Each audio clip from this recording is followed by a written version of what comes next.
Bismillahirrahmanirrahim. Assalamualaikum warahmatullahi wabarakatuh.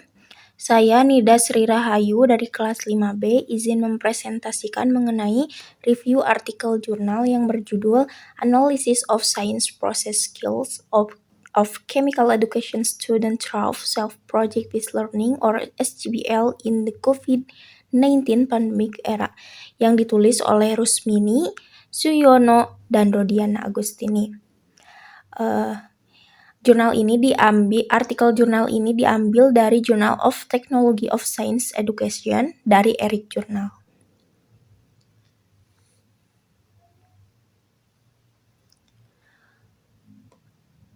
Yang pertama itu ada latar belakang. Latar belakangnya, larangan perkuliahan tatap muka menyebabkan kegiatan eksperimen di kampus terhambat. Kondisi ini berdampak pada kendala pelaksanaan praktikum pada mata kuliah praktik, termasuk praktik analitis kimia 3, yakni dasar-dasar pemisahan kimia. Kondisi ini mendorong pembelajaran berbasis proyek untuk melakukan eksperimen ekstraksi secara mandiri atau Self-Project Based Learning atau SCBL. Untuk masalah penelitiannya, masalah yang dibahas itu menyoroti isu-isu penting dalam keterampilan proses sains siswa, terutama selama COVID-19 yang menghambat kegiatan eksperimental tradisional. Untuk tujuan penelitiannya, untuk menilai efektivitas pembelajaran berbasis proyek mandiri atau SCBL dalam meningkatkan keterampilan proses sains.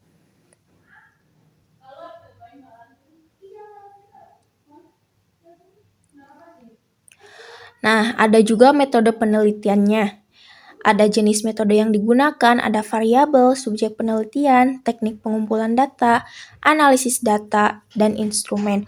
Untuk jenis metode yang digunakan itu adalah pre-experimental design one-shot case study. Untuk variabelnya, variabel bebasnya itu berupa metode pembelajaran berbasis proyek mandiri atau SCBL dan variabel terikatnya berupa keterampilan proses sains siswa. Nah, untuk subjek penelitiannya itu yakni 94 mahasiswa pendidikan kimia Universitas Negeri Surabaya. Untuk teknik pengumpulan datanya dengan teknik total sampling, dalam teknik ini seluruh anggota populasi dijadikan sampel. Analisis data yang digunakan itu pendekatan kuantitatif dan instrumen yang digunakan dalam penelitian ini berupa lembar penilaian keterampilan proses sains, lembar observasi aktivitas, dan angket respon siswa.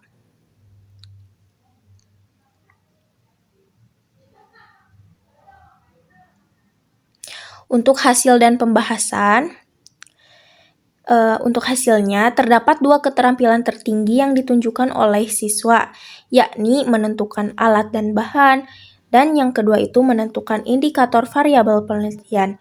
Kedua keterampilan tersebut berada pada kategori sangat baik. Keterampilan menentukan langkah kerja dan membuat tabel data termasuk kategori baik. Kategori cukup baik terdapat pada keterampilan membuat tujuan penelitian, membuat hipotesis, menganalisis, dan menarik kesimpulan.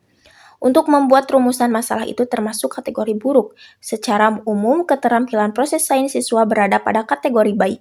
Aktivitas pelaksanaan proyek siswa mendapat kategori sangat baik dan siswa memberikan respon positif terhadap pelaksanaan proyek di masa pandemi.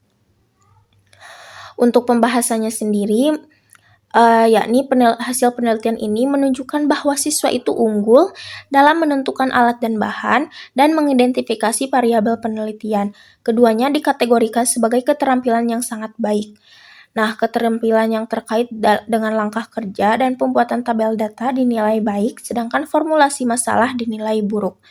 Diskusi menekankan perlunya peningkatan pelatihan dalam keterampilan proses sains, terutama dalam perumusan hipotesis yang interpretasi data, karena banyak siswa berjuang untuk menghubungkan temuan mereka dengan teori yang relevan.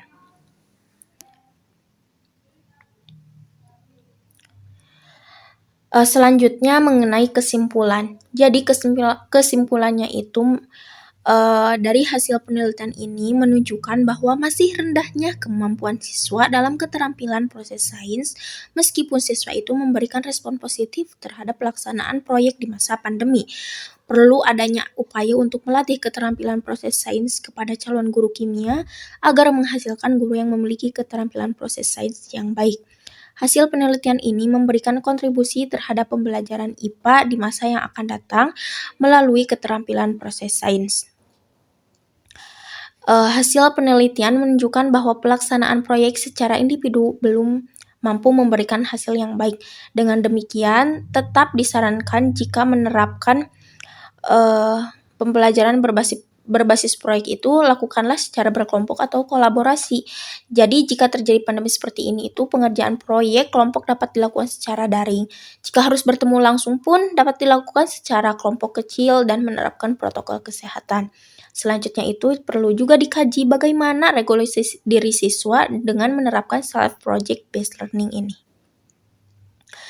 Nah, ada kelebihan dan kekurangan. Kelebihan dari jurnal ini itu, penelitian ini itu, yakni memberikan kontribusi terhadap pembelajaran IPA di masa yang akan datang melalui keterampilan proses sains.